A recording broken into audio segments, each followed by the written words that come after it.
অনেক কষ্ট করে রান্নাবান্নাটা কমপ্লিট করলাম। গরমের হাত থেকে একটু মুক্তি পেতে চলে এসেছি পুকুর পাড়ে। খুব সুন্দর হাওয়া দিচ্ছে বলি একটু বসে পড়ি, একটু প্রাণটা মনটা জুড়িয়ে নেই। তো রান্নাবান্নায় সেরকম বিশেষ কিছু করিনি, হালকা পাতলাই করেছি। আর এই গরমে যদি রান্না নিয়ে কেউ খোঁটা দেয়, এটা করনি কেন ওটা করনি কেন, তখন মনে হয় রান্না করাটাই বন্ধ করে দিই। খাওয়াটাই বন্ধ করে দিলে কেমন হয়? গরমে যে রান্নাঘরে করে রান্না, সেই বুঝে কতটা কষ্ট হয়।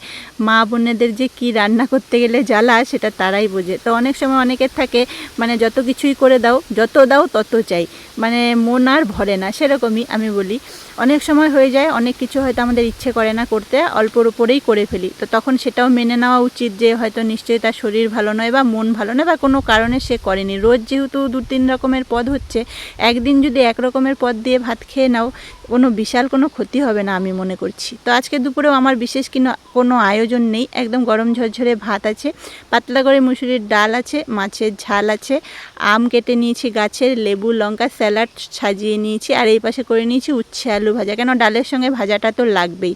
তো দুপুরে রান্নাবান্না প্রায় কমপ্লিট। গরমে এর থেকে বেশি আমি আর কিছু করতে পারলাম না। আর এই পাশে যত ছাদে জামা কাপড় ছিল সব তুলে নিয়ে এসেছি, এসে ভাঁজ করেও নিয়েছি। আর আকাশের পরিস্থিতি পুরো আমার মতন, মাথা পুরো গরম হয়ে গেছে সূর্যদেবের। ও বলছে এখনই তোদেরকে পুড়িয়ে মারবো।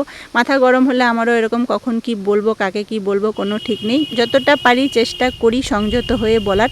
জানি না ভিডিওটায় কিছু খারাপ বলেছি কিনা, আমার বন্ধুরা তোমরা কমেন্টসে জানি।